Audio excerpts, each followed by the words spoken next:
Dua.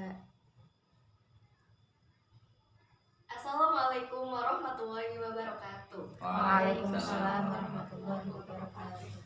Baik, kali ini saya bersama dengan Bapak Idam Khalid akan mengulas pertanyaan mengenai subjek pendidikan.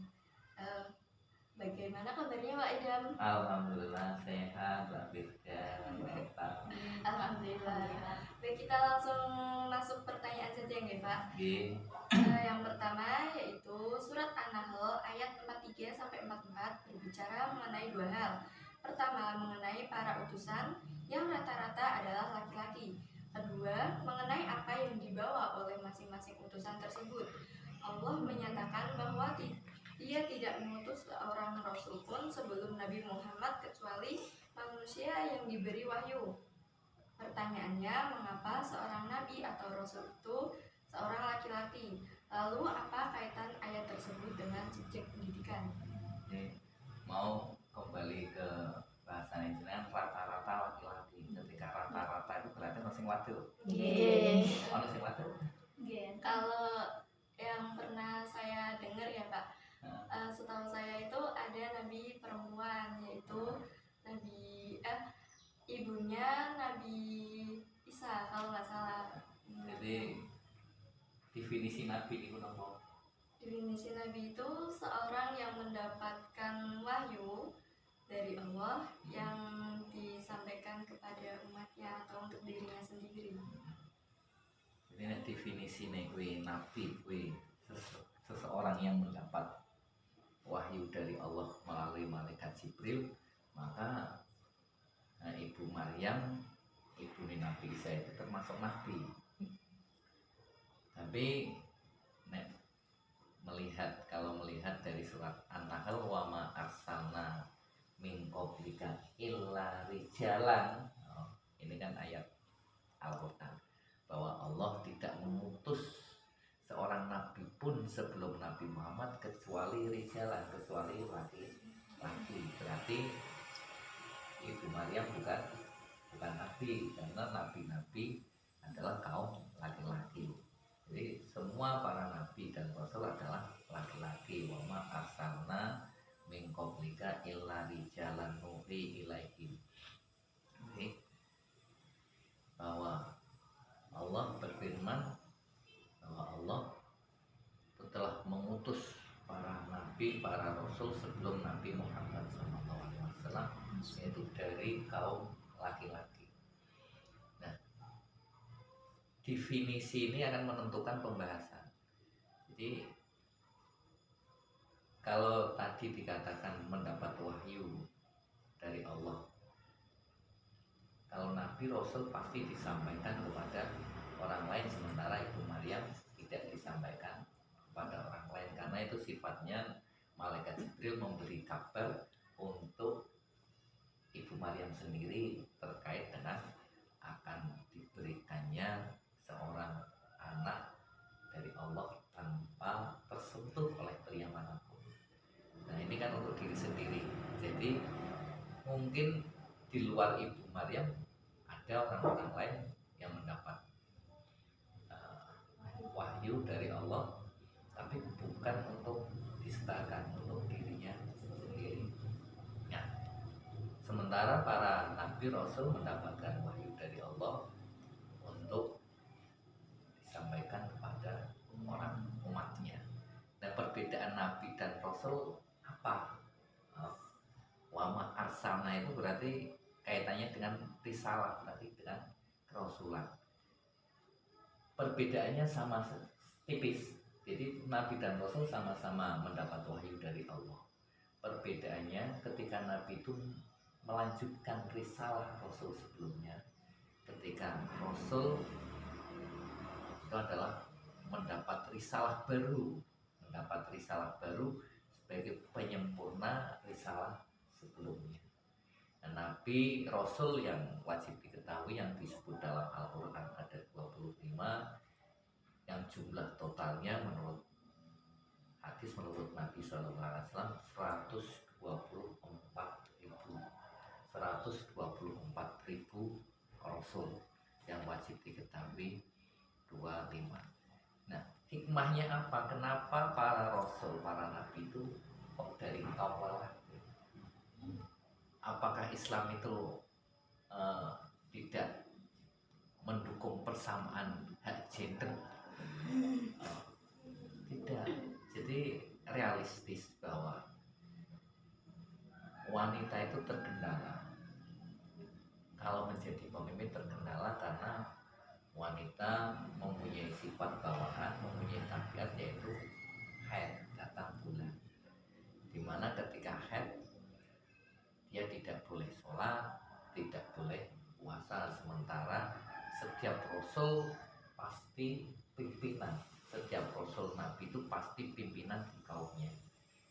Ketika nabinya, rasulnya perempuan, maka kegiatan keagamaan akan terhenti.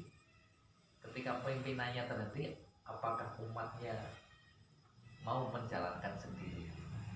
Kedua, wanita mempunyai sifat tabiat bawaan hamil, mengandung.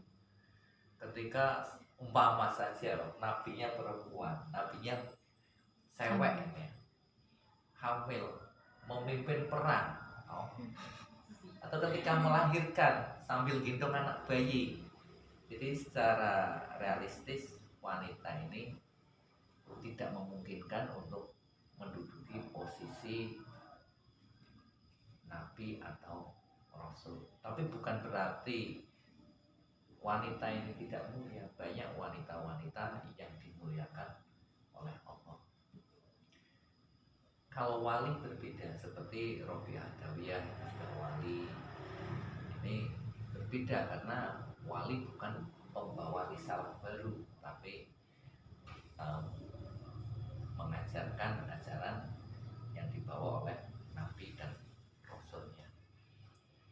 Itu memang disampaikan oleh Allah, wa ma arsalna min qablika illa rijalan nuhi ilaihim. Allah menyampaikan bahwa Allah tidak mengutus para rasul sebelum Nabi Muhammad SAW kecuali kaum laki-laki yang diberi wahyu kepada mereka, yang diberikan wahyu kepada mereka. Kemudian fasalu ahla dzikri in kuntum la ta'lamun. Bertanyalah kalian kepada ahli dzikri, kepada orang-orang yang ahli berpikir, orang-orang cendekia. In kuntum la ta'lamun, nek sampai jika kalian tidak mengetahui. Maka ini pelajaran yang harus kita ambil ketika kita tidak mengetahui, ingin menghendaki mengetahui sesuatu, maka bertanyalah pada orang yang tepat. Karena ini menjadi sebuah kunci. Ketika kita bertanya pada orang yang tidak tepat, kemungkinannya pertama kita tidak akan mendapatkan jawaban. Yang kedua, kemungkinannya kita akan mendapatkan jawaban yang salah dan justru tersesat. Maka bertanyalah kepada orang yang fakya, yang membidanginya, sesuai dengan sesuatu yang ingin kita ketahui. Ketika kita ingin mengetahui tentang ilmu pertanian, kita harus bertanya kepada orang yang mengetahui tentang ilmu pertanian. Ketika kita ingin mengetahui tentang ilmu agama, maka kita harus bertanya kepada orang yang mengetahui tentang ilmu agama. Kemudian dalam wahyu itu Allah jelaskan bil bayyinat wasyubur. Allah jelaskan tentang aturan-aturan, tentang hukum, tentang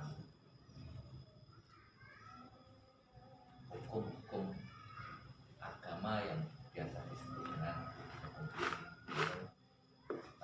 Kenapa para nabi sawok semua? Wadok rembok.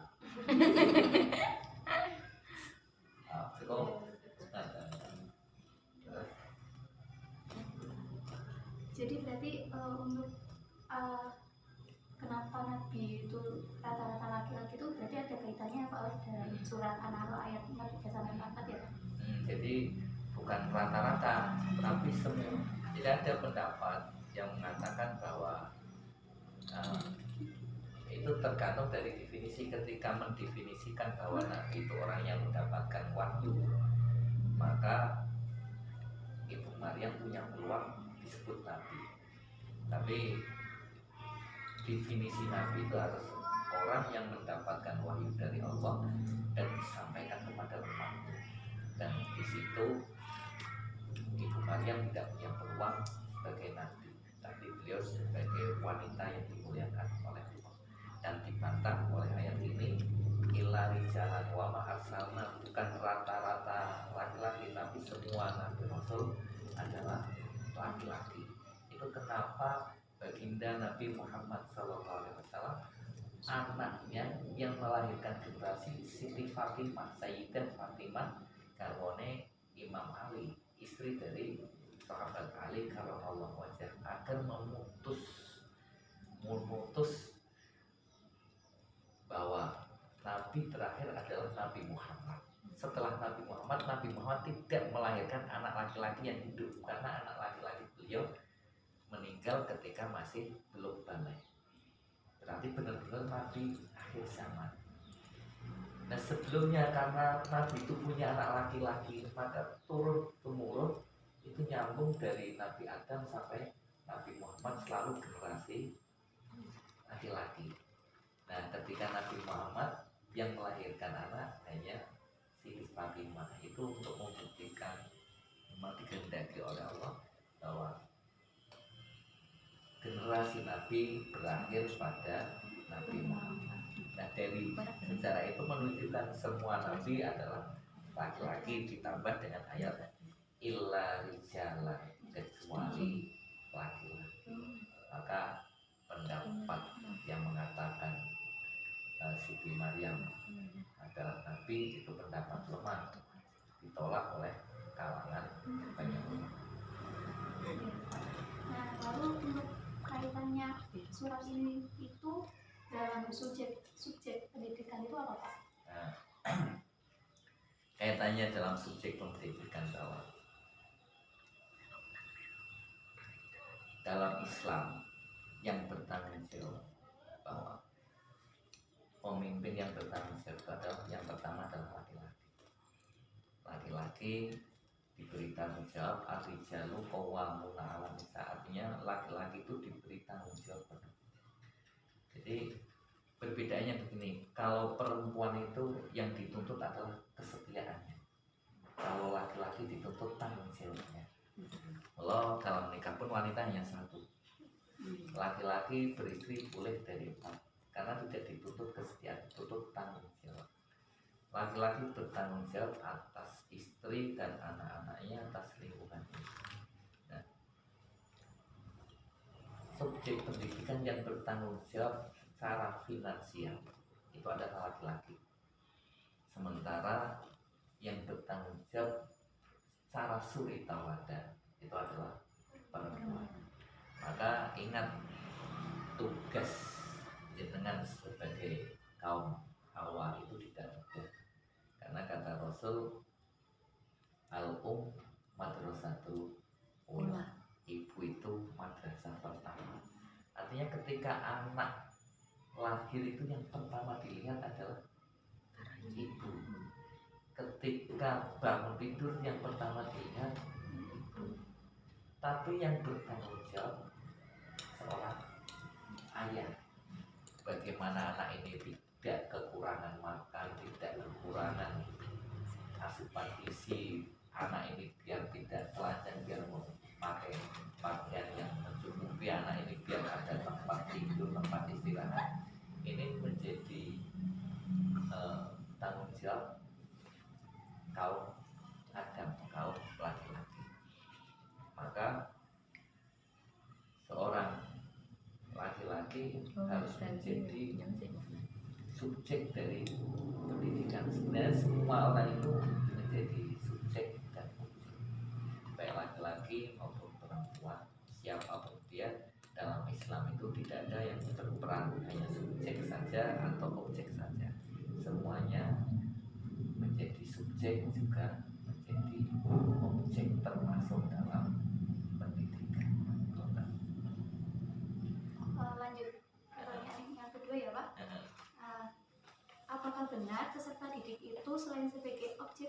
kan juga bisa menjadi subjek pendidikan. Peserta didik. Iya. Peserta didik niku, peserta didik ini kalau di bahasa Arab kan, ini ada istilah murid. Murid itu artinya peserta didik. Ada lagi itu siswi itu artinya peserta didik. Ada lagi tolibun. Tolibun itu juga diartikan dalam bahasa Indonesia peserta didik. Nah itu mufradatnya dalam bahasa Arab artinya berbeda-beda. Muridun itu dari kata Arab ya. Muridun itu artinya orang yang menghendaki, orang yang menginginkan. Orang yang menginginkan dari tekstualnya, dari arti bahasa itu sudah subjek. Aku pingin roti, itu saya objek, saya subjek, dan roti itu objeknya. Ketika seorang murid itu otomatis dia subjek, orang yang menghendaki ilmu dan objeknya adalah ilmu. Ini murid itu subjek. Nah, biasanya penggunaan penerapannya ketika murid itu usia-usia sekolah dasar, SD, MI, MTS, ketika tilmidun untuk usia-usia alia, ketika tolib usia-usia mahasiswa, tolib orang yang berkehendak, jadi orang yang mahasiswa disebut tolib, tapi semuanya disebut muta'alim. Muta'alim orang-orang yang menghendaki ilmu pengetahuan. Ini juga subjek dari kata bahasa, arti bahasa, peserta didik itu sudah otomatis sebagai subjek. Jangan pertanyaan berikutnya. Masih ada Pak. Apa? Betul, aku tak teruskan sebelumnya pernah pertanyaan berikut. Enggak tahu Pak. Udah. Oh, beda. Nah, jadi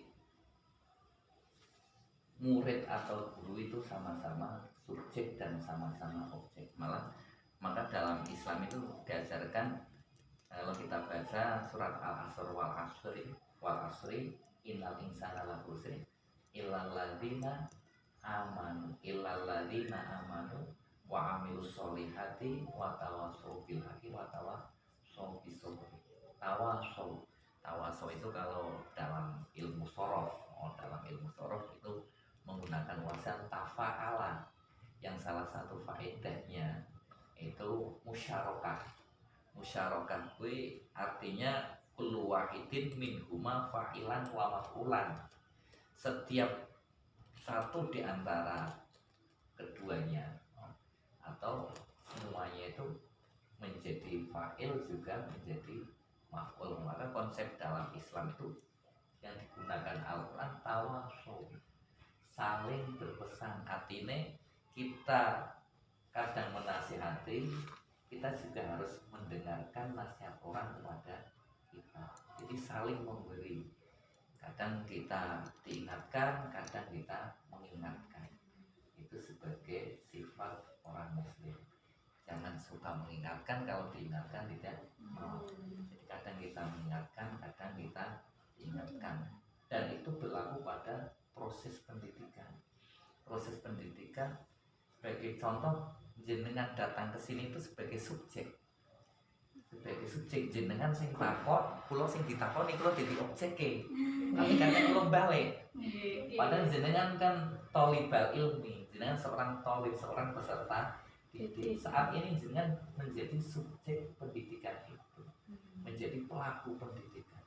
Maka pendidikan yang bagus adalah ketika interaksi antar guru dan murid, komunikasi yang baik antar guru dan murid, sehingga terjadi kullu fa'ilin min huma fa'ilan wa maf'ulan. Kadang guru jadi subjek, kadang jadi objek, murid kadang jadi subjek, kadang jadi objek. Guru nerangke, murid jadi objek, mendengarkan. Setelah selesai diberi kesempatan murid dari sing nakoki guru, maka murid menjadi subjek, guru menjadi objeknya. Nah, hubungan interaktif ini ketika berjalan dengan bagus, maka hasil menjadi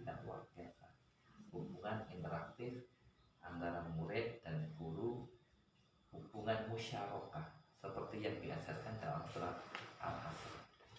Kullu wahidin minhuma fa'ilan wa maf'ulan.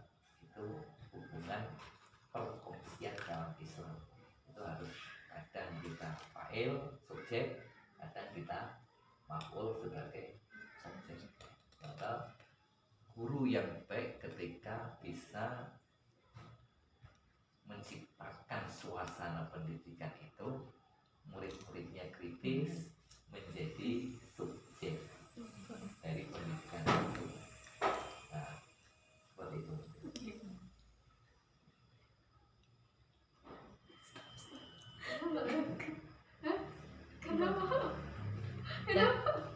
Semutan Pak. Semutan. Selanjutnya tak tuturi cara menambah semutan. Sanjar. Kayaknya nanti baca. Nah, keluar orang. Nah, itu entok ilmu ini ya boleh sama sebutan lanjut baca gini nih.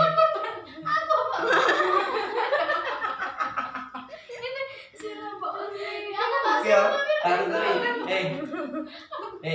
aku jika kok kiswengi tek subuh tek madu dengan surat semutan.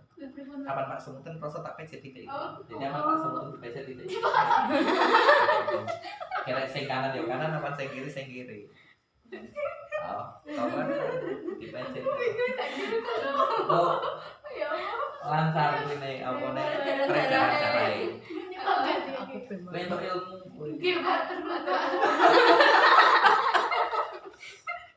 Bisa semutan ora. Bebas sama nek acara yang mulutan wiritan kapake kuat suwe hebat temen kan. Orang itu seperti rasanya karo pemek tok pecet over pecet titik. Niku.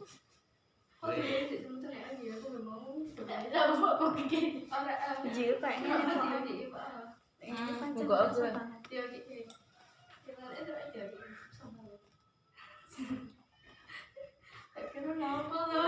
Aku sih bedek. Wis ngerti ya sebutan.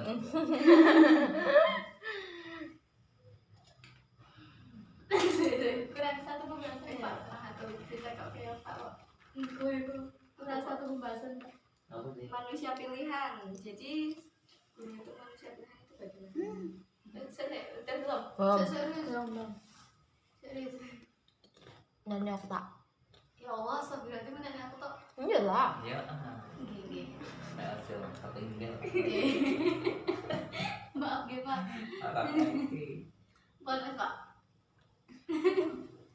Kiwe wis mati durung. Tereng nih kayaknya. Ayo ke arah. Mau pos lali Pak. Rasa parah. Ya ora. Ya rasa Mungkin mau rekam. Iya. Ya tadi apa ya? Karena enggak bapak ya. Sedih ya Yun lali Bapak ini. Wes Pak, siap. Mohon maaf. Bener. 1 2 Baik, pertanyaan yang terakhir yaitu dijelaskan bahwa seorang guru dituntut harus memiliki sifat dan sikap yang salah satunya yaitu seorang guru harus menjadi manusia pilihan. Nah, manusia pilihan tersebut itu yang bagaimana, Pak? Jadi menjadi guru itu menjadi seorang guru itu sebenarnya banyak kriteria, banyak syaratnya dan lain-lain, mempunyai sifat-sifat yang suci orang pilihan gitu. Menjadi orang yang berusaha untuk menjadi manusia pilihan. Kalau harus manusia pilihan, kita mungkin bukan orang-orang pilihan, tapi harus berusaha mengikuti orang-orang terpilih, yaitu mengikuti Rasulullah, mengikuti para ulama-ulama salaf yang soleh-soleh, mengikuti guru besar di zaman-zaman para sahabat tabiin. Nanti kita orang sekarang itu tidak ada orang yang pilihan, tapi bagaimana kita menjadi orang yang ikhtiar memberikan contoh yang baik kepada murid. Nah, menjadi seorang guru itu yang pertama dia harus siap secara mental.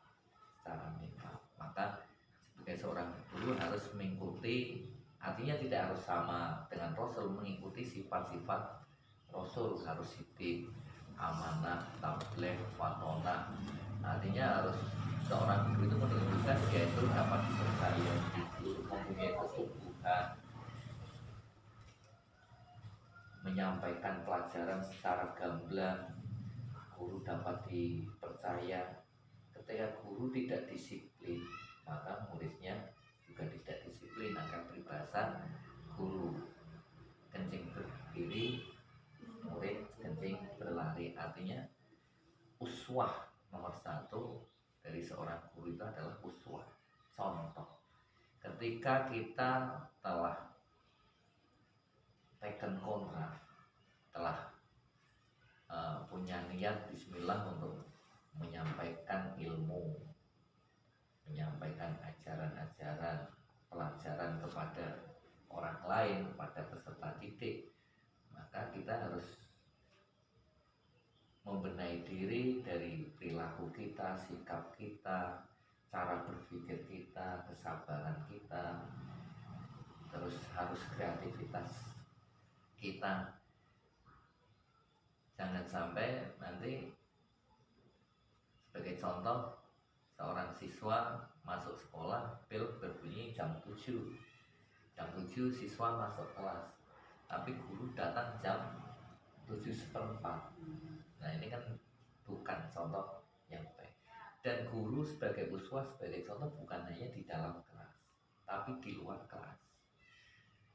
Pagi ngajar di sekolah, di madrasah, kemudian malamnya ternyata nonton konser, padahal belajarnya itu di madrasah ibtidaiyah, ngajarnya malamnya nonton konser, pakai pakan mini, jogetan. Nah, ini kan menjadi bukan manusia pilihan.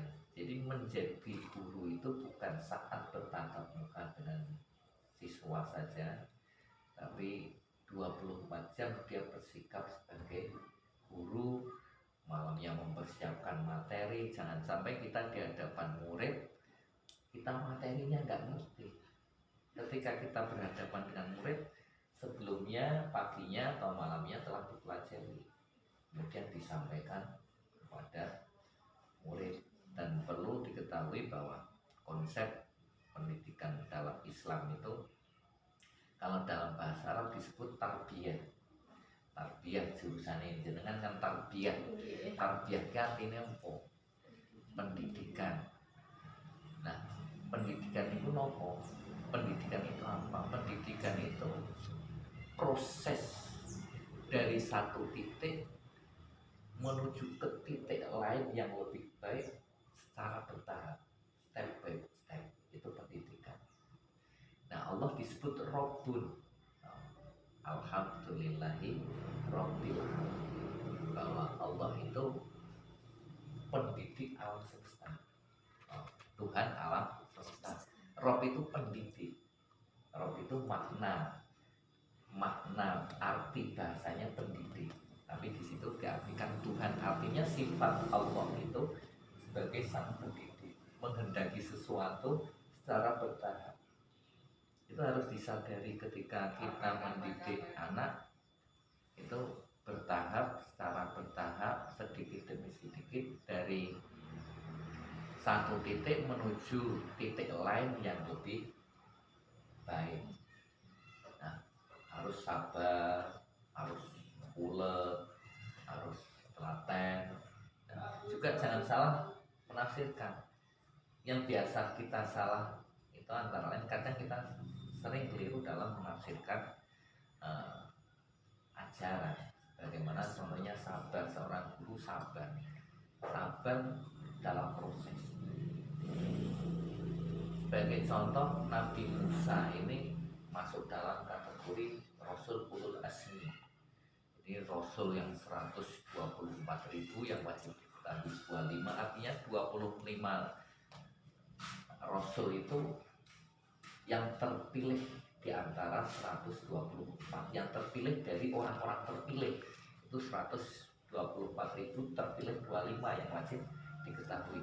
Dari 25 itu ada lagi yang dipilih khusus lagi, yaitu 5 rasul, yaitu Nabi ulul azmi. Ulul azmi itu artinya orang yang mempunyai keteguhan, mempunyai kesabaran luar biasa, yaitu Nabi Musa, Nabi Ibrahim, Nabi Isa, Nabi Nuh, dan Nabi Muhammad. Dan dari 5 itu terpilih satu, yaitu baginda Nabi Muhammad SAW sebagai Sayyidul Anbiya wal Mursalin, rojone para nabi dan rasul. Nah, 5 nabi ulul azmi itu jelas orang-orang sabar, orang-orang yang mempunyai keteguhan.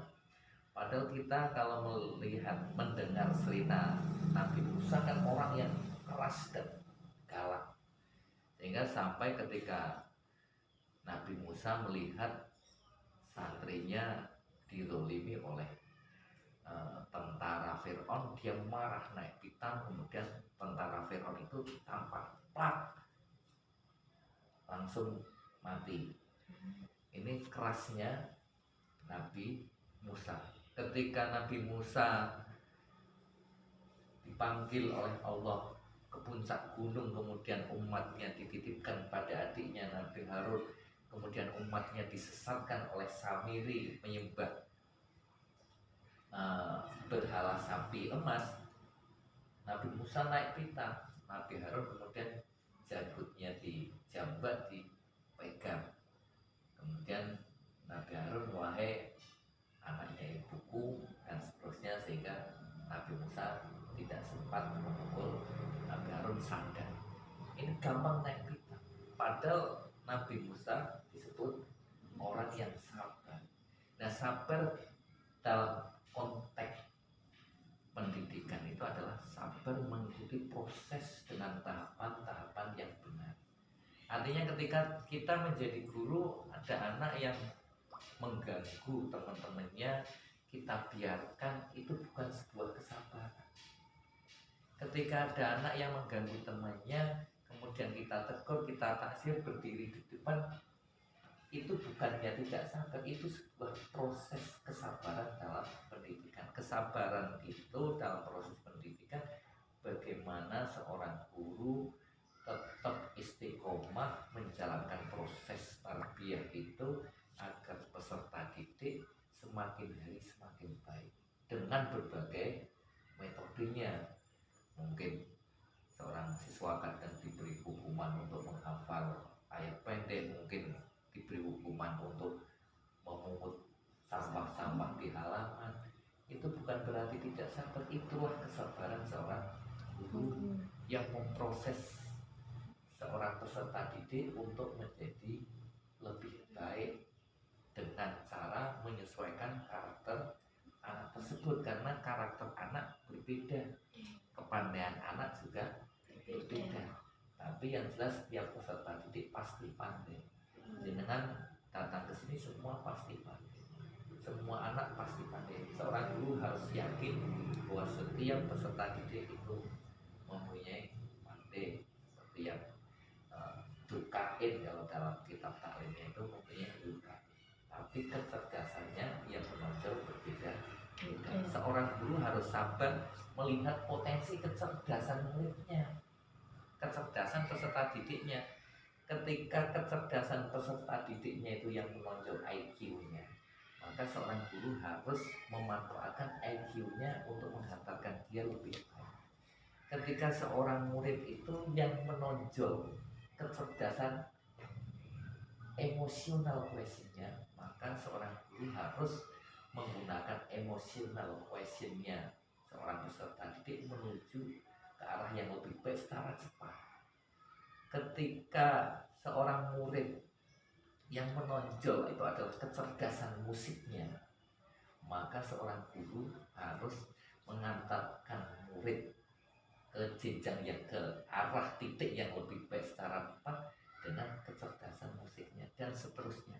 Karena kecerdasan, kuliah kan diajarkan macam-macam kecerdasan, dan setiap anak punya potensi tak buat sate terangkan kok ya kuliah. Jadi dengan pelajari macam-macam kecerdasan yang dimiliki oleh manusia dan setiap manusia kadang berbeda. Nek ono guru ngomong murid duduk berarti sing duduk guru nih. Nah itulah dituntut kesabaran seorang guru. Mempelajari kecerdasan peserta didiknya itu apa yang menonjol. Dan guru harus mengajar peserta didik yang bersangkutan memanfaatkan potensi kecerdasan yang menonjol itu akan menjadi guru terpilih. Guru pilihan itu guru yang mampu bersabar dalam proses pendidikan dengan potensi semua potensi yang ada dan beragam. Siswa 20 potensinya berbeda-beda, kecerdasan yang menonjol berbeda-beda. Apalagi ini dengan pelajari tentang fitrah kita manusia ketika dilahirkan diberi modal talenta oleh Allah banyak sekali sampai 32 macam talenta. Itu ketika proses pendidikan seorang ibu itu hebat karena madrasatul ula itu, maka anaknya akan menguasai banyak kecerdasan, banyak talenta. Itu guru pilihan.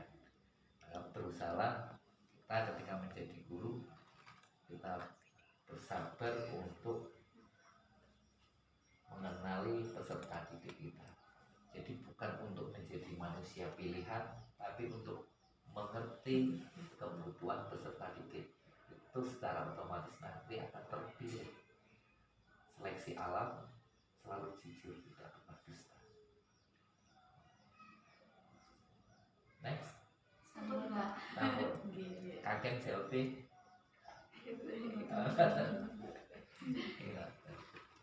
Jauh sekali ya jawabannya dari Pak Khalid Fikri. Karena pertanyaannya sudah dijawab semua, sekian dari kelompok kami. Terima kasih Pak atas penjelasannya. Semoga penjelasan tadi dapat menambah wawasan bagi kita semua. Akhirul kalam, wallahul muwaffiq ila aqwamit thoriq. Wassalamualaikum warahmatullahi wabarakatuh. Waalaikumsalam warahmatullahi wabarakatuh. Itu patennya